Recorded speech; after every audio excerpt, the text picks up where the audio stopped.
So we're getting a Beneath the Trees Where Nobody Sees tabletop game, merch, and possibly a movie? Yeah, you guys are going to want to stick around for this one.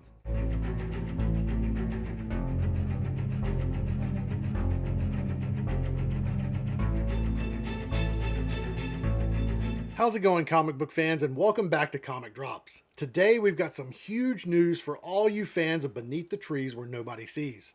The cozy horror serial killer comic that took everyone by surprise is officially becoming a full-blown franchise at IDW. According to The Hollywood Reporter, IDW has confirmed that Beneath the Trees will be getting a third volume, continuing the story of Samantha Strong and the bizarrely wholesome yet horrifying town of Woodbrook. Currently in the middle of its second story arc, Rite of Spring, the series has now sold over 300,000 copies across single issues and collected editions. A massive success for what started as a creator-owned, offbeat horror book. So Patrick Horvath said that when he was working on that debut issue, he realized there was so much more that could be done within the world of Woodbrook. As he began exploring the ripple effects of Sam's actions, it became clear that stopping after 2 story arcs just wasn't possible. Patrick Horvath said, "I'm thrilled that I get to continue the story into a third volume. I'm tempted to say more about what comes next, but I don't want to ruin any surprises." I agree. But that's not all either. IDW also revealed that Beneath the Trees is expanding beyond comics. There's a tabletop RPG and a card game currently in development, even plushies and other merch is on the way. And in a move that feels totally inevitable, Hollywood studios are already circling the series for a potential movie or TV adaptation. And if you didn't catch my fan casting for Beneath the Trees Where Nobody Sees, check it out in the description below. But you guys know that this makes perfect sense. Patrick Horvath originally came from the film industry to try his hand at comic books, having written and directed a segment in the 2016 horror anthology, Southbound. And he's also done other projects. He also recently served as a storyboard artist on Zach Cregger's film Weapons, which is an excellent horror film.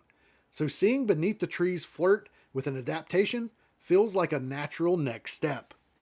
And what do you guys think? Would you rather see a Beneath the Trees Where Nobody Sees movie or limited series? Who do you think should handle this property also? In my opinion, I think a limited series would be the best option here. The comic's success has also carried over to the awards circuit. Volume 1 earned an Eisner nomination for Best New Series, and the book is now up for Book of the Year at New York Comic Con's Harvey Awards, as well as Best Series at the Ringo Awards in Baltimore. Patrick Horvath has said he's overwhelmed by the response, and grateful to everyone who's helped make this series what it's become. So it's easy to see that Beneath the Trees Where Nobody Sees isn't just surviving, it's thriving. Between the record-breaking sales, the game announcements, and movie talks, this series is becoming one of the most successful indie horror properties of the decade.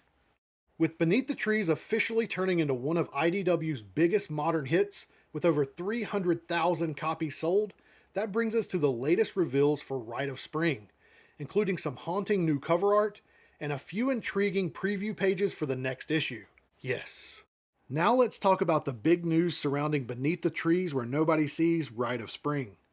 Recently, we got not only the official cover reveals for issue number 5, but also 2 brand new preview pages for issue 4, which drops on November 12th. Let's start with those covers because they're awesome. The first is a horror movie homage variant cover by Tony Fleecs, inspired by the 1980 slasher classic Maniac. If you've never seen Maniac, it's one of the most infamous grindhouse horror films of its era. Gritty, disturbing, and known for its shocking violence. Its poster art featuring the killer standing over a pool of blood, holding a knife and a severed head, became instantly iconic for that genre. And Tony Fleecs captures that perfectly here.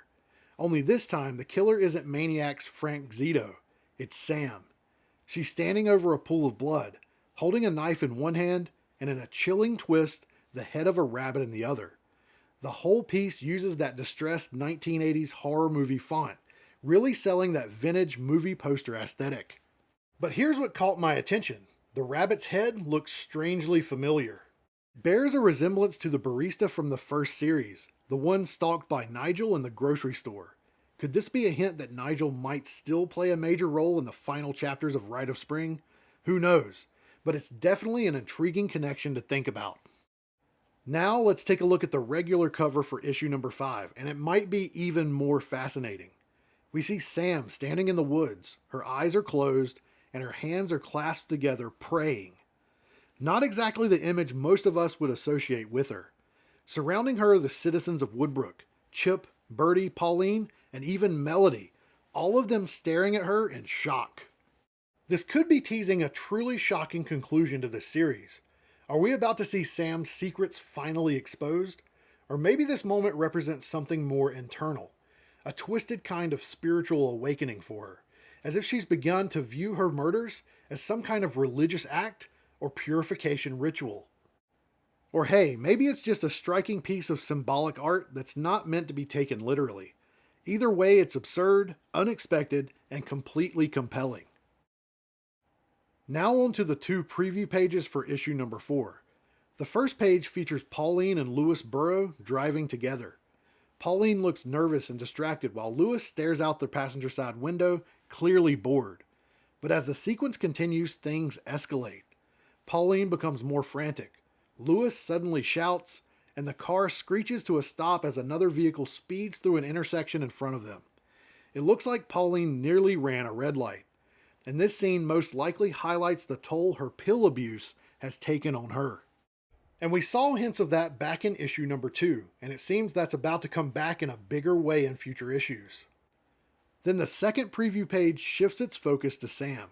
She's sitting on the hood of her Bronco, outside a house, watching something through her binoculars. She looks calm and confident, even satisfied. She pours herself some coffee from a thermos, but as she does, there's this chilling visual interruption of Daniel Brewer, Monica's brother, hanging upside down with blood draining from his neck.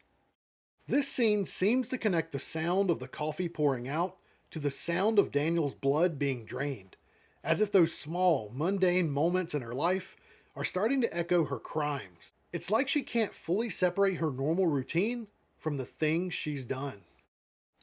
If I had to guess, I'd say Sam is watching Monica from afar here, keeping tabs on her projects as she always does.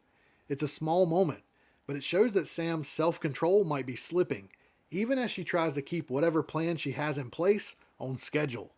Those urges she admitted to struggling with back in issue number 2 might be clawing their way back up to the surface. With all these reveals, it's clear that beneath the trees where nobody sees isn't slowing down anytime soon. Between the chilling new covers, the tease of preview pages, and the confirmation of a 3rd volume, Patrick Horvath's world of cozy horror is only getting bigger and only getting bloodier. What do you think of these new covers, and what are they hinting at? Let me know in the comments below. And as always, don't forget to like, subscribe, and hit that bell so you don't miss more videos like this. Thanks for watching, and I'll see you in the next one.